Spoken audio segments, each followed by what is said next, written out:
북괴, 금강산 합동문화공연 취소 통보. 문재인 정권은 절망, 국민은 만세카즈와. 북괴가 또다시 현송월 사전점검전 일방적 취소에 이어 두 번째로 한밤중에 금강산에서 열리기로 예정된 합동문화공연을 취소한다며 일방적 통보를 해왔는데요. 현송월 단장 일행의 방남 때도 그랬었는데요. 북한이 어젯밤 늦게 금강산에서 진행하기로 합의를 했었던 행사를 갑자기 취소한다고 통보를 해왔습니다. 네, 통일부가 조금 전 밝힌 내용인데요. 북한이 2월 4일 금강산에서 진행하기로 합의했던 남북 합동문화공연을 취소한다고 알려왔다고 합니다. 취재기자 연결합니다. 왕선택 기자. 네, 왕선택입니다. 자, 밤늦게 또 행사 취소 통보가 와서 좀 당황스럽긴 한데요. 자, 궁금한 게 이제 자세한 내용인데 특히 그 이유가 궁금합니다. 정리를 좀 해주시죠. 네, 북한이 어젯밤 10시 10분쯤에 그러니까 약 2시간 전에 남측에 보낸 통지문에서 금강산 합동문화공연을 취소한다고 통보해 왔습니다. 북한은 통지문에서 남측 언론이 평창 올림픽과 관련해 북한이 취하고 있는 진정 어린 조치를 모독하는 여론을 계속 확산시키고 있는 가운데 북한 내부의 경축 행사까지 시비에 나선 만큼 합의된 행사를 취소하지 않을 수 없다고 언급했다고 통일부가 전했습니다. 금강산 합동문화공연은 대체적으로 2월 4일 오후 당일 행사로 진행하기로 남과 북이 합의를 했고 우리 정부의 선발대의 북한 방문 일정을 통해서 현지 조사까지 마친 상태였습니다. 이로써 평창 동계올림픽과 관련해서 남과 북이 관계 개선 차원에서 다양한 행사를 준비한 일정 가운데 한 가지가 취소되는 사태가 벌어졌습니다. 우리 정부는 이런 북한의 일방적인 통보로 남북이 합의한 행사가 개최되지 못한 것에 대해서 매우 유감스럽게 생각한다고 밝혔습니다.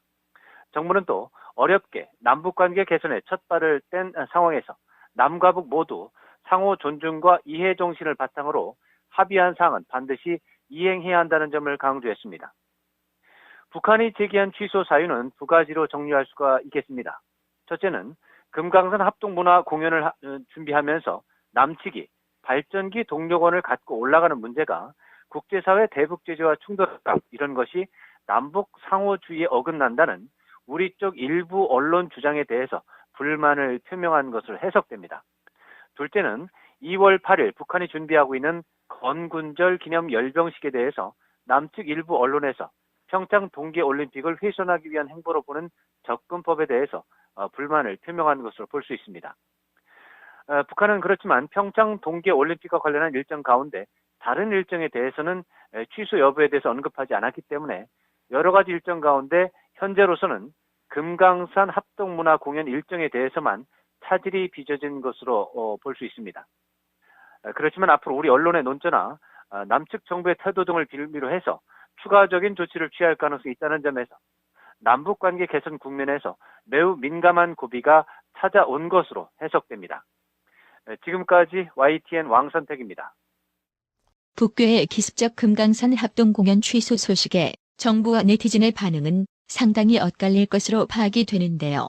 북괴는 통지문을 통해 평창 올림픽 개막 직전 2월 8일에 개최되는 북괴 열병식에 대한 한국 언론의 보도 내용과 최근 SNS상에서 확산되고 있는 김정은, 화형식과 인공기 불태우기에 대한 불만을 금강산 합동공연 취소 사유로 내세웠습니다. 한마디로 북괴가 문재인 좌파 정권을 향해 한국 언론 보도 통제와 북괴에 대한 반감 집회, 시위에 대해 단속을 주문하는 무언의 시그널로 보이는데요. 시위, 집회, 표현의 자유와 언론 자유를 허벌나게 조아라는 문재인 좌파 정권은 북괴의 요구를 어떤 명분으로 수용해 줄지 이후 귀추가 주목됩니다. 북괴의 개수작 짓거리를 보면 항상 기타 이유를 내세워 심야 시간대에 통보하고 있다는 특징을 보이고 있는데요.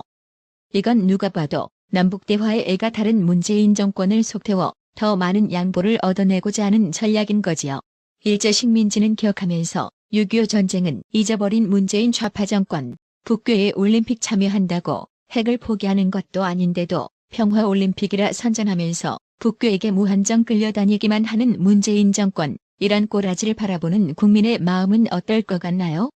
주사파로 똘똘 뭉쳐진 좌파 정권이 얼마나 일반 국민들의 정서와 동떨어진 생각을 갖고 있는지 단적으로 보여주고 있는 예가 2030 세대의 분노로 생성된 김정은 화형식, 인공기 불태우기 릴레이 시위입니다. 한편 대한민국에서 가장 요주의 인물 관찰 대상자.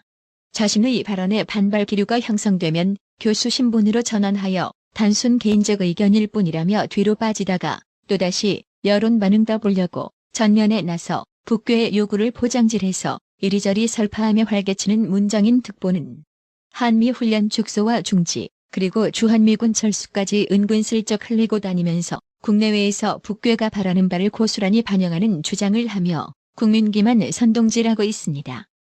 이 자는 반드시 기억해서 능히 반역죄를 물어야 할 작자입니다. 이와 반대로 북한을 탈출한 태영호 공사는 북괴는 주한미군을 철수시켜 적화통일을 노릴 것이라고 경고했는데요. 조선일보는 문재인 좌파 정권이 태영호 전 영국 주재 북한 공사 등 북한 체제에 비판적인 탈북 인사들에게 평창 동계올림픽 기간 공개활동 자제를 권고한 것으로 1월 23일 알려졌다고 보도했습니다. 이쯤 되면 북괴 비호하는 문정인 특보에 떠벌리는 입은 냅두고 태영호 공사의 북괴 체제 비판만 입단속하려고 했다면 문재인 좌파 정권 대한민국 적화하자는 거 아닙니까? 문재인 좌파 정권은 북괴가 평창올림픽에 참여하면 평화올림픽이 되어 세계가 주목할 거라고 하지만 실상은 시큰둥하다고 합니다. 자꾸 한국에서 이상한 궤변 등으로 남남 갈등 부추기지 말고 북괴가 좋으면 그냥 북한으로 가서 정치하며 살기를 진심으로 바랍니다. 꿈꾸는 나라에서의 행복은 빌어드릴게요. 이말림님, 벌써 3번째 구독료 후원 진심으로 감사드립니다. 나라의 TV는 보다 더 양질의 컨텐츠를 생산하기 위해 자발적 구독료를 후원 형식으로 받고 있으니 많은 성원 부탁드립니다. 시청해주셔서 감사합니다. 구독은 꼭 눌러주세요.